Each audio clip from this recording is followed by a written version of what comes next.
Do you often attribute your success to chance or to luck? Do you tend to work harder than others? Do you doubt your accomplishments even though you receive a lot of positive feedbacks? All those questions are examples of thoughts that you might have if you are experiencing the imposter syndrome. In this new video, you will learn that there are actually 5 types of imposter syndrome, and perfectionism is only one of them. And I would like to give you some tips and tricks to manage this imposter syndrome and reduce actually that annoying feeling of self-doubt that is triggered by this imposter syndrome. I'm Virginie from Réalise Coaching. Welcome to this new video. To receive a notification when a new video is available, do not forget to subscribe to my channel. Thank you. What is the imposter syndrome actually? To put it simply, it is the fear to be revealed as a fraud. And the underlying thought is, so far I've been able to show that I'm competent, but soon people will realize that I'm not so good at what I do. So it's really a fear, and we might encounter this fear at some point in our career and our life, and it's pretty normal. But it becomes a real issue when it prevents us to move forward, because it's a recurrent pattern, and those thoughts, those questions, and this self-doubt is really anchored. We often think that there is one imposter syndrome and that's it, but actually there are 5 types, and that's quite interesting to know about those 5 types. The Superwoman, she works harder than anyone else. She's really overdoing it. She wants to prove herself, so she really stretches herself to manage it all. The Soloist wants to do everything on her own, and she doesn't want to ask for help or support, because in her mind, asking for help and support would actually show her incompetence. The expert wants to know everything, so the expert is never ready to share anything, because there is always a training to follow, something else to learn about, another competence to achieve, so the expert will fear to start sharing his knowledge. The perfectionist wants to get things done perfectly, 100% of the time. It should be 100% perfect, and as there is always something to improve, then the perfectionist will waste a lot of time and energy to try to complete the task.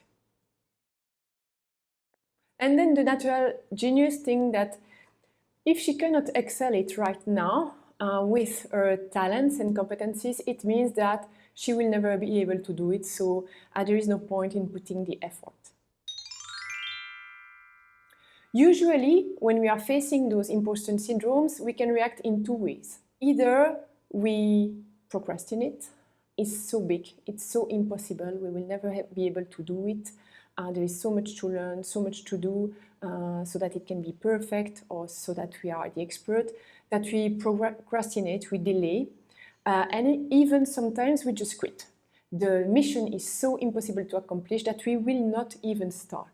The other reaction is to overdo it, work really hard, day and night, but prove that you are competent and you can do it. Whatever the way you react to the imposter syndrome, the fact is that you are never really satisfied. You are never really happy about what you did. Even though you worked hard, even though you get recognition, even though you were successful, you still have that doubt that it wasn't good enough, that actually it was luck, that you could have done better. So it's really tiring, because you never can enjoy your accomplishment and you never celebrate those actually. So how to manage the imposter syndrome? Am I the expert? No, definitely not. But I can share a little bit about it, because I'm a perfectionist, a little bit of expert. I was probably a little bit of natural genius before. So I would like really to share some tips and tricks. So the first thing that I would suggest is to nurture a positive mindset. Yes, be gentle with yourself. Accept your mistakes, whatever they are, learn from them, and also celebrate your achievement. So the second tip is to replace fear by action. The imposter syndrome is a fear, and there is no other way than replacing it by action, maybe small action, but it's important to try to dare something and to just do it, learn from it, repeat it, do it again, learn from it, repeat it. So really replace the fear by action.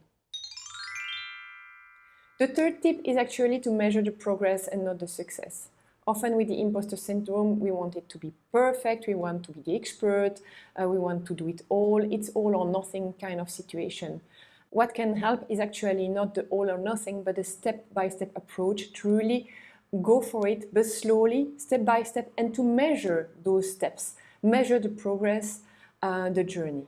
I also want to share some quotes and reflections on the different types of imposter syndromes, because maybe those will help you to face challenge when you are experiencing those syndrome.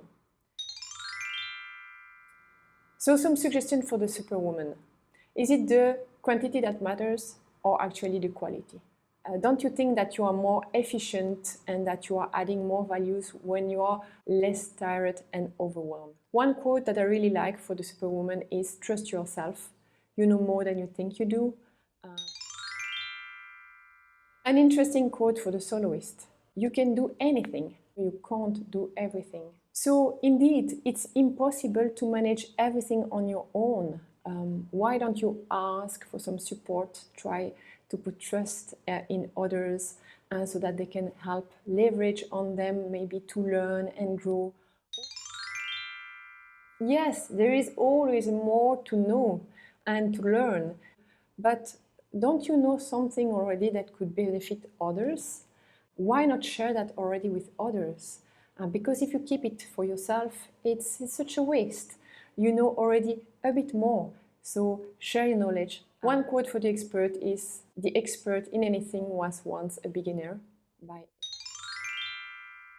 One quote for the perfectionist is, done is better than perfect. Yes, there is always ways to improve and to make things better. But how much time and energy do you want to spend on it? And that's really the question. Is your time and energy not better used for something else? The natural genius does not really believe in effort. For the natural genius, if it's not there already, then it will never be there. But actually, if you have an interest in something, why not invest in that? Because effort counts. If you invest in something and you learn it every day, you might really become good at it and even excel. And a famous quote that can really help you for that is, as much as talent counts, effort counts twice. I hope those questions and quotes can help you. My favorite quote that can be used for all of them is the one of Nelson Mandela, I never lose. I either win or learn.